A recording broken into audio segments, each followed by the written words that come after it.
and we hope that God will be with us at this time of grief, and His Spirit will live in us, and we hope and pray that the good work He has started, we will continue in that vein, so that God's church will continue to march from strength to strength. His passing away was, according to many, not only shocking, but sent signals that an icon has been missing in the church. Well, it was shocking. It was shocking to hear his demise, but we trust that he lived for Jesus, and the hope of the resurrection is very strong. So we know that he rests in the bosom of Jesus, our Lord. Scores of sympathizers thronged the church premises, among them religious clerics from home and abroad. Their sympathizers taking their final glimpse of a man described as extraordinary, visionary, and one whose conviction was setting West African churches towards real autonomy and self-independence. As Christians, we believe in the resurrection, and we know that he is now in God's loving arms, and we look forward to the day when we'll be joined with him. Our hope must be in the resurrection, but obviously he leaves a huge hole in our lives today. He has a sense of humor. His life and ministry has touched many lives across the globe, within the church, and even in this country, Gambia. He has a sense of humor. He had knowledge in all spheres of life. When there was tension, he would rather create humor, and we have lost a great deal. In fact, we were preparing to come to this country at this time for the Synod of the Church of the Province of West Africa, only to come for his funeral. Among his numerous proteges is Bishop Thomas Wilson of the Anglican Diocese of Freetown. He has left a huge vacuum in our lives, he said. But we will march on, he added. Some 6 months ago, he consecrated me Bishop of Freetown, Sierra Leone. He's sort of humor, he has foresight, he has fortitude, he's ready to lead people. He wants to see change in the Anglican Communion, not only in the Gambia, but in the entire province of West Africa. We will definitely remember him. For me, a great soldier of the cross has fallen. He was really a vibrant man, a man of many parts, religiously, scholarly, you name it. And also I did a diploma in theology course, University of Wycliffe, with the Christian Council and University of Toronto, Canada. He was one of the lecturers. He, as I said before, he has influenced, he has taught many lives. It's a big loss, not only for Gambia, but for West Africa, Africa, and the world at large. Samuel Ba, GRTS. The West African Agricultural Productivity Program WAP, in collaboration with the Horticulture Technical Services of the Department of Agriculture, recently concluded a 3-day training for the second batch of 50 horticulture farmers on nutrition and the value chain approach at the Genoy Agricultural Rural Farmer Training Center. The program is part of a 3-year action plan of Gender Ministry on the Agriculture. Winifred Nicole Hildebrand reports.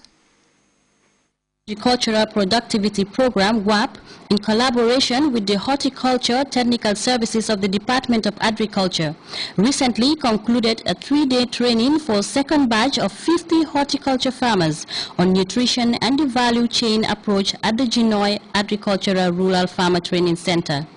The training, which was mainly practical in scope, aims at improving participants' knowledge and skills on processing and preservation of fruits and vegetables. The tutorial forms part of a 3-year action plan on gender mainstreaming in agricultural development by the Department of Agriculture and WAP.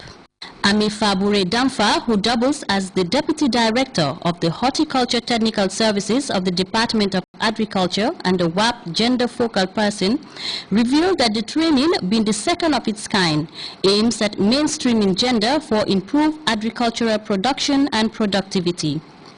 She further described vegetable processing as an important undertaking, given the associated losses incurred during peak periods. Welcoming participants, Lamin Sar, Senior Agricultural Officer at the Genoy Directorate, revealed that series of similar training have been conducted on production. The senior agri officer saw the need for conducting such training to avert production losses in face of changing market trends. Sal further urged participants to share the knowledge gained. Knowledge, he said, is like an egg, and one cannot make use of it without breaking it. The Deputy Governor, Lower River Region, Abunjai, urged participants to share as much information and experience as possible. As representatives of their communities, Governor Njai challenged them to live up to expectations by disseminating information gathered from the tutorial. Deputy Governor Njai lauded government for continuously supporting farming ventures as demonstrated by the existence of numerous projects. Deputy Governor Njai described technology as dynamic and the need for periodic updating. He also commended the WAP project and the Horticulture Technical Services of the department for organizing the training with funding support from the World Bank. Reporting for GRTS News, I am Winifred Nicole Hadibat. We'll be back with news from outside the Gambia after this break.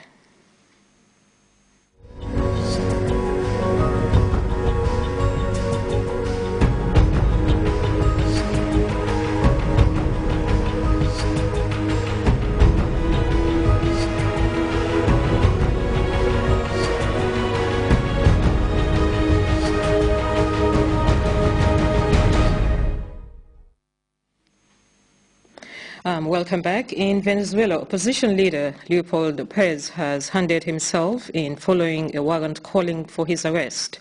President Nicolas Maduro has accused the opposition of plotting to overthrow the government following days of demonstrations in the capital Caracas, which left at least one person dead. As we hear in this report, President Maduro has called on his supporters to turn out for a rival demonstration and has accepted 2 U.S. diplomats.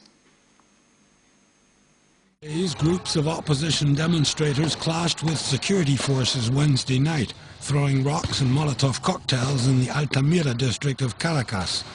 They carried out lightning operations known as guarimbas, burning tires and garbage cans to block streets and cause chaos in the capital. Student protests have not weakened in Venezuela since the arrest of leader Leopoldo Lopez.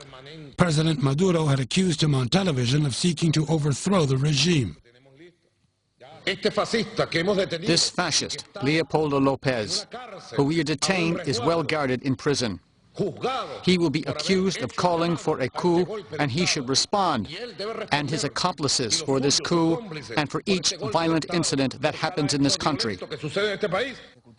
It was the Speaker of the National Assembly, Diosdado Cabello, considered a rival of Maduro, who negotiated the surrender of the protest leader. He reportedly convinced him that his life would be in danger if he continued to stay underground. Leopoldo Lopez was transferred to a military prison officially for his own safety. The fundamental idea of Mr. Lopez is not just to demonstrate his democratic rights, but also that there be due process, a trial with full guarantees. Outside the courthouse, hundreds of people demonstrated against the arrest of Lopez. They say Nicolas Maduro has plunged the country into economic disaster and want his resignation. We are unarmed. We are opposed to this disaster, but we aren't armed. What we do have is heart and soul to fight for our country. On Tuesday, a 22-year-old local beauty queen who was demonstrating against the regime was shot in the head and died. She is the 4th victim of this current crisis, the most serious since the contested election of Maduro last year.